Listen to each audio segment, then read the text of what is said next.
Selamat pagi, pemirsa. Anda menyaksikan Breaking News Tajuk Jurnalis TV. Bersama saya Tajudin. Pemirsa. Sampit, Kalteng. Miris sekali nasib Mukri bin Anan, 71 tahun, warga Desa Tangkaroba, Kecamatan Mentaya Hulu, Kabupaten Kota Waringin Timur, Kalimantan Tengah. Betapa tidak, lahan perkebunan yang dimiliki berdasarkan surat kepemilikan nomor 23 SKT 2 tahun, tertera dalam surat yang ditandatangani oleh Kepala Desa Tangkaroba pada tanggal 6 Februari. Tahun tertera dalam surat, seluas 250.000 m yang terletak di Desa Kawan Batu, Kecamatan Mentaya Hulu, yang saat ini, lahan perkebunan sawit tersebut telah diduga dikuasai oleh PT KMA secara ilegal dan tidak bertanggung jawab. Karena lahan tersebut telah memiliki pemilik yang sah secara legal, tapi PT KMA diduga merebutnya secara ilegal.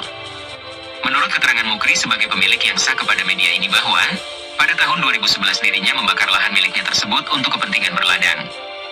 Tapi saat itu, PT KMA menawarkan untuk membeli lahan tersebut. Hanya saja, saat itu Mukri belum berniat untuk menjual lahannya. Dan nanti pada tahun 2017 barulah Mukri berniat menawarkan kembali lahannya tersebut kepada PT KMA. Tapi sayangnya, saat itu PT KMA tidak ingin lagi membeli dengan alasan lahan Mukri tersebut adalah termasuk area lahan konservasi yang harus dilindungi dan tidak dapat diperjualbelikan dengan tujuan berkebun. Tapi begitu kagetnya Mukri ketika tahun 2017 itu juga, lahan miliknya yang dikatakan PT KMA adalah lahan konservasi, tiba-tiba diduga sudah dikuasai dan diserobot serta ditanami pohon sawit oleh perusahaan asing tersebut tanpa permisi oleh dirinya sebagai pemilik yang sah. Kami orang-orang asli daerah ini banyak yang sengsara karena kami merasa dizalimi di rumah kami sendiri, tegas Mukri dengan wajah yang nampak sedih dan mulai menua. Sementara itu, Mulyadi Jufri, seorang aktivis dan pemerhati masalah-masalah sosial yang banyak menangani dan membantu masyarakat kecil dalam pendampingan untuk menghadapi ulah dan perlakuan para perusahaan asing ini kepada masyarakat pribumi, sangatlah disayangkan. Karena diduga hampir semua perusahaan ini berkelakuan sama terhadap penduduk asli. Dan cara yang paling keji yang sering mereka lakukan adalah cara adu domba, yaitu membenturkan sesama masyarakat atau menghadap-hadapkan masyarakat dengan petugas atau aparat.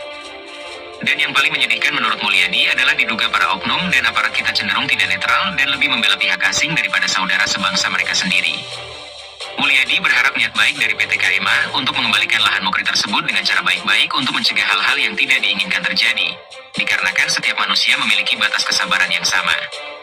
Bagaimana mungkin menurutnya, lahan yang dianggap lahan konservasi oleh PT KMA tapi kemudian digarapnya tanpa sepengetahuan Mukri sebagai pemilik lahan. Mulyadi meyakini jika hal ini diusut tuntas pasti ada pihak lain yang terlibat dalam tindakan rekayasa yang semena-mena ini. Sehingga dirinya berharap niat baik dari pihak perusahaan untuk menyelesaikan masalah ini secara baik-baik, mengingat usia Mukri yang sudah semakin tua. Jadi hendaknya pihak perusahaan asing ini menggunakan hati nurani dan tidak lagi menggunakan cara-cara ilegal untuk merebut dan menguasai lahan perkebunan masyarakat. Sebaiknya pihak perusahaan membuka kembali perjanjian Corporate Social Responsibility, CSR, antara perusahaan asing dan pemerintah desa, yang umumnya mengatur tentang kerjasama dalam program CSR, termasuk hak dan kewajiban kedua belah pihak, ruang lingkup kegiatan, serta komitmen untuk kesejahteraan masyarakat dan kelestarian lingkungan. Bukan sebaliknya yang justru menyengsarakan masyarakat atau menggarap lahan konservasi, tegas Mulyadi.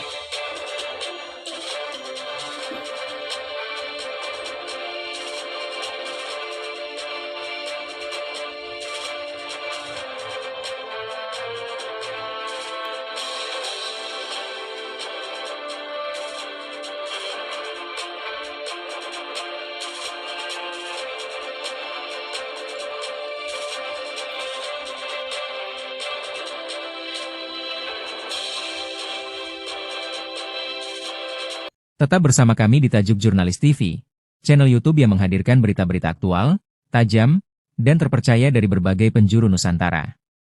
Jangan lupa untuk subscribe, aktifkan lonceng notifikasinya, dan bagikan setiap informasi penting kepada teman dan keluarga. Tim Tajuk Jurnalis TV melaporkan.